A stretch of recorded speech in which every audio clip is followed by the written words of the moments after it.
business of real estate in India continues to amuse me for various reasons. But this amusement gets profound after every budget. The overtones of the leading voices of the sector in pre budget and post budget are just contradictory. Every year before the budget, they come out with a long list of demands. Ironically, their demands have never been met. And still, once the budget is tabled in the parliament, immediately after that they start hailing it as a historic budget, a growth oriented budget. I fail to understand why so.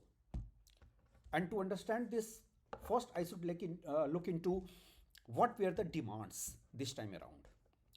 Though many of the demands are long standing demands and put forward before every budget.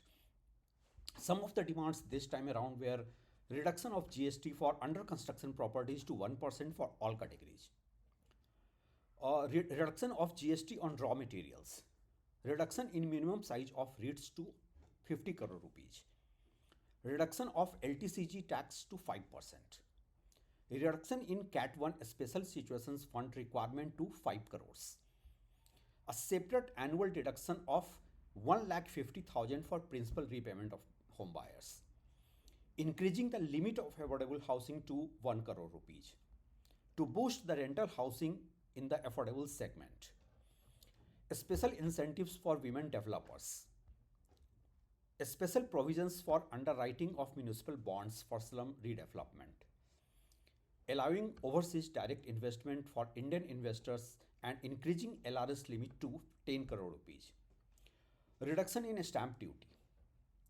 granting them industry status, granting infrastructure status for easy access to finance, single window clearance to remove approval bottlenecks. LTV should be raised to 90%. Long, really long list of demands. Have any of demands been met? Unfortunately not. And still, immediately after the budget, their overtones were changed. Just let's look at the some of the intangible. There has been no tangible gain for the real estate stakeholders, either for the supply side or for the demand side, that is home buyers. Some of the intangible gains are like hike of 66% in outlay for PM Awas Yojana to 79,000 crores. Deduction from capital gains on investment in residential house under section 54 and 54F to 10 crore rupees. Credit guarantee scheme to enable collateral free guarantee credit to 2 lakh rupees to 2 lakh crore. Increased capital outlay to 10 lakh crore, 33% of GDP. 50 more airports to fuel housing demand in tier 2 and 3 cities. Dedicated investment of 10,000 crore through urban infra development to fuel commercial real estate and housing. Boosting startups to fuel demand for more commercial spaces. Now, none of these are any tangible gains for the real estate sector. And still, immediately after the budget, I have got hundreds of reactions over my mail, and everybody is glorifying this budget as a historic budget, as something that could change the fortunes of Indian real estate.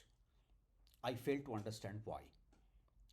Privately, some of the developers I have spoken to have agreed that the real estate sector has yet again been ignored. But officially, none of them are ready to speak on camera.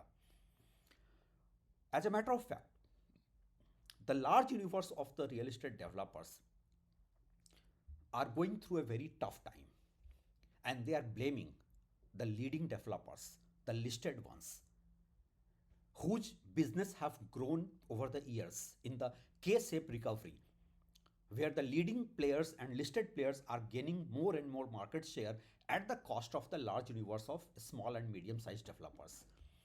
And most of these developers blame the larger developers because they create an ambience of all is well. They create an ambience of a booming housing market, and hence the finance minister ignores the sector. Why should a finance minister look at the sector which is where the leading voices are saying all is well, we are growing like anything, we are at a historic high? And this is where the bottleneck continues.